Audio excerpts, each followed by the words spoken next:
Kesel odamga iyon to'plashni biz pul topadigan tijorat qilib olmayli.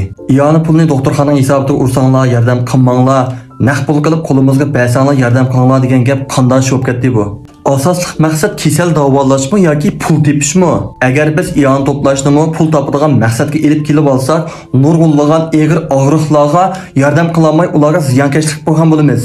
Tünügün bir tanışımız, kesellik qolganmış, hayatı eg'ir xavfchilik qolgan bir o'g'il bolani bizga tanıştırgan, uning opisi bilan paranglashib, uningga qonunliq bo'lgan pul iyoni qildigan bir ulamani chiqarib berayli desak, u ayol bizga pulni doktorxonaning hisobiga urdigan shop bo'lsa bizga yordam qilmanglar, pulni naq qilib bizning qo'limizga bersanglar, yordam qilinglar deydi.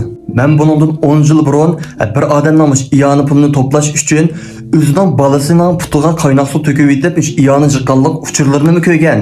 Hozir kasallarga iyon to'plashda bo'lsa, bir bo'lsa shu hukumat tarmog'idagi xayr-saxovat jamiyatining nomiga ilib berildi. Ya bo'lmasa shaxsiy shirkatlarning iyon to'plash usullari ilib berildi. Xayr-saxovat jamiyatining nomida yig'ilgan iyoni pullar bo'lsa, mushu bemorning doktorxonadagi hisobiga urilib berdi.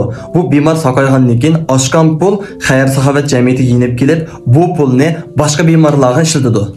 Şəxsi şirkətlərinin iyon qilish ulanmasida bo'lsa, necha pul desa shuncha pulni chiqarib bergandan keyin bu shirkatlar o'zining pulini tutib olgandan keyin qolgan pulni naq pulga aylantirib, mushu bemorning qo'liga tutqizib qo'yadi. Mushu iyoni ulanmasini chiqarib bergan odam, mushu iyoni ulanmasini chiqargan supa, bularning hammasi mulozimat haqqi oladi.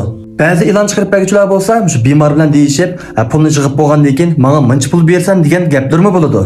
Hatta az bir qism doktorlar mush iyon chiqarib bergichiga mush kasal bemorlarni tepib berganlik uchun shularni azroqdan pul oldigan ish bo'ladi. Masalan, bir kasalning davolanishiga 200 ming yuan pul ketdi deyli, lekin ulamini chiqargan vaqtida 500 ming yuan deb chiqarib qo'ydi. Buni shirkat iyonni chiqarib bergichilar 75 ming yuan pulni ilib olgan bo'lsa, bemorning qo'liga 425 ming yuan pul tegadi. Bemor bu puldan 200 ming yuan pulni doktorxonaga urdi.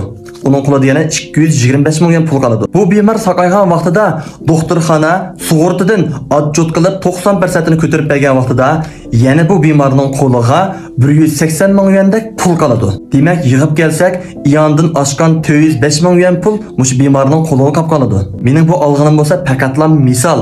Mushta qilganlar uncha ko'p deganlik emas. Noyat oz bir qism odamlar mushta qilganlari bor. Bu pul bo'lsa xalqdan yig'ilgan iyona. Shunlashqa buni shaxsiy bir bemor saqayib bo'lgandan keyin o'zining shaxsiy mol-mulk qilib olishga bo'lmaydi. O'ylab beqinglar, mushu oshgan pul bilan biz yana qanchalik bemorlarni qutuldira olamiz? Bir qism maxsus mushunaq iyoni chiqarib beradigan odamlar sababidan nurg'unlagan bemorlarga hozir iyoni puli yig'ilmayotdi. Ular kasalni davolab saqaytgandek bir sharoit bo'lmayotdi. Hukumat tarafdan ulanmasidimi 10%dan shu mulozimat haqqida tutadi. Lekin bu pulni bo'lsa, mushta tug'ma yurak kasallik qatorliq mushta bolalarning davolanishiga ishlatadi. Mening o'ylaydiganim bo'lsa, mush kasallarning davolanishiga bakrak kuchsak, oshgan pullarni boshqa bemorlarga yordam qilib, bir mehr-muhabbatni bir-biridan o'tkazsak. Mening planimda agar kasal odamning jinni qutqizishla muhim deb o'ylaganlar bo'lib qolsa, bir kunning ichida biz 5 yuan 10 yuandan iyoni qilib bir odamni qutuldira olamiz. Bütün pul hisobat shaxsiy shaklda emas, hukumatning hisobotida bo'lsa, biz ba'zi bir xatoliklarning sodir bo'lishining oldini olg'ili bo'ladi. Shundaqla ochiq-oshkora jamiyatga e'lon qilg'ili bo'ladi.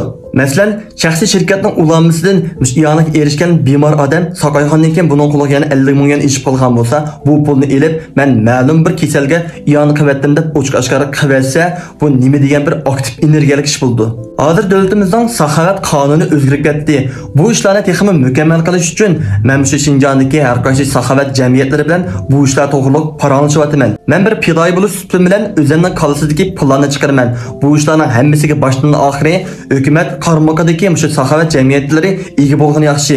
Albatta, iyon to'plashda bo'lsa, har bir to'rdoshning yordamidan ayirib qarg'ilib bo'lmaydi. Saxovat ishlarida aldamchilik ishlari ko'payib kelsa, nurg'unlagan odamlar saxovat ishlariga ishonmaydigan bo'lib ketib qoladi, nurg'unlagan bemorlarga pul iyoni qilmaydigan bo'lib ketib qoladi. Qo'limdagi buning uchun nima deb qoldim deyman. Buning ichida men bilan Liuchaning rasmi bor.